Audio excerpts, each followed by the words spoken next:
تو نبی دی ناموس نال غداریاں کر کے پیسے لیندے ہو قوماں کولو، تمہیں پتہ ہی نہیں ہے حضور کی عزت کا مسئلہ کیا ہے. تو رب سب سے بڑا غیور ہے.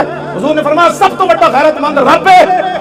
جناب یوسف علیہ السلام دے بھائیاں نے جناب یوسف علیہ السلام نو خوہ وچ چھڈیا نا تے قافلہ آ گیا، انہیں ڈول پایا کہ جناب یوسف ڈول پکڑ کے تے کنویں دے باہر آ گئے.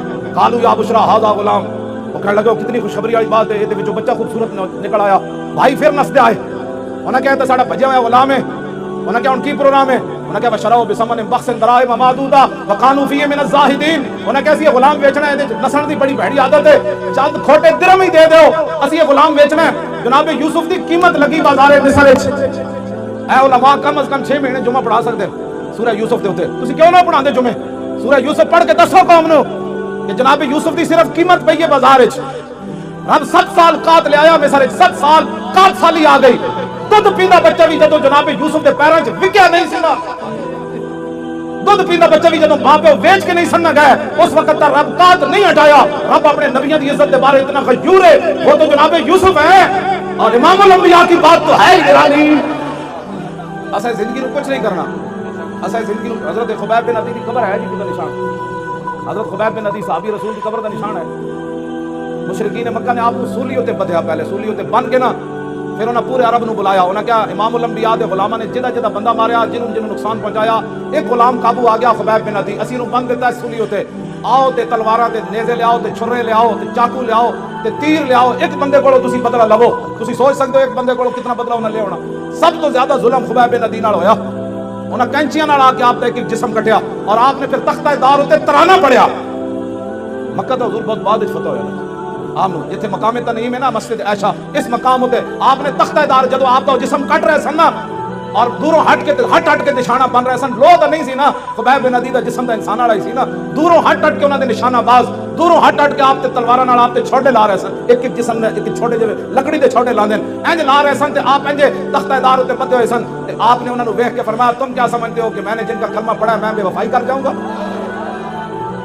آپ نے تختہ دار تے پھر ترانا پڑھیا اور ترانہ تا محفوظ رہ گیا کہ حضرت سعید بن عامر الجمحی بعد جب مسلمان ہوئے تو حمص کے گورنر بنے تے فاروق اعظم کو شکایت آئیاں بھائی گورنر نو مرگی دی بیماری ہے. 4 شکایتاں اے علماء بیان کرو، کیوں نہ بیان کرتے تسی سیاست؟ انہوں نے کہا رسول اللہ 10 سال خود سیاست کی تھی، ممبر تے بھی حضور ہی بیٹھے، تخت تے بھی حضور ہی بیٹھے، عدالتاں بھی رسول اللہ دیا سن، بازاراں بھی حضور دا دین سی، کیوں نہیں تسی بیان کرتے؟ تانوں کمیٹیاں کہندیاں مولوی صاحب تسی سیاست دان ہو گئے ہو. انہوں نے کہا جس نبی دا میں کلمہ پڑھیا وہ نبی نے سیاست کی تھی.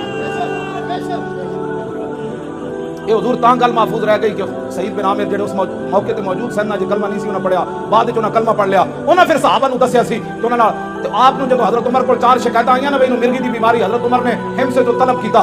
میں جدوں حمص دی حدود وچ داخل ہویا نا جی ملک شام جدوں میں گیا سی تو میری اکھاں رون لگ پئیاں سن. اے او شہر ہے جدے وچ گورنر حضرت سعید بن عامر الجمحی. قبر مینوں نہیں ملی، میں اوتھے حاضری ضرور دتی خالد بن ولید دی قبر تے، آپ دی قبر مینوں مل گئی، میں اوتھے حاضری دتی. بہرحال سعید بن عامر الجمحی جب حضرت عمر کو آئے نا 4 شکایتاں سن، انہاں وچ ایک مرگی دی بیماری. آپ نے فرمایا تانوں مرگی دی بیماری روزانہ ڈھے پوندے ہو، بے ہوش ہو جاندے ہو؟ آپ نے عرض کی تھی نہیں. انہاں کہا پھر بے ہوش کیوں ہوندے ہو؟ فرمایا جب اس جسم کٹیا جا رہی سی نا سولی تے بن کے اس ویلے میں موجود سی، میں جب وہ تصور کرنا میں بے ہوش ہو جاتا. اتنا بڑا ظلم ہویا سی حضرت خبیب بن عدی نال. خبیب بن عدی نے تختہ دار تے ترانہ پڑھیا، سنا دیواں لقد جمع الاحزاب حولي والقوا قبائلهم واستجمعوا كل مجمعي وكلهم مبدل عداوة جاهد علي لأني في مساكن مضيعي وقد جمعوا أبناءهم ونساءهم وقربت من دفع طويل ممنعي وقد خيروني الكفر والموت دون وهملت عيناي من غير مجزعي فلست بمبدل للعدو تخشعا ولا جزعا إني إلى الله مرجعي وما بي حذار الموت انی لمیت ولکن حذاری جہنم نار ملفعی. جب آپ کا جسم کٹ رہے سن تو اس شعر کا معنی میں فرمایا میں موت سے نہیں ڈرتا، موت تو ایک دن آنی ہے. وما بی حذار الموت انی لمیت، فرمایا موت میرا کچھ نہیں بگاڑ سکتی، آج نہیں تو کل تو اس نے آنا ہی تھا. ولکن حذاری جہنم نار ملفعی، میں تو اس جہنم دی آگ دے شعلے کو ڈرنا جڑا پورا لپیٹ لے لے.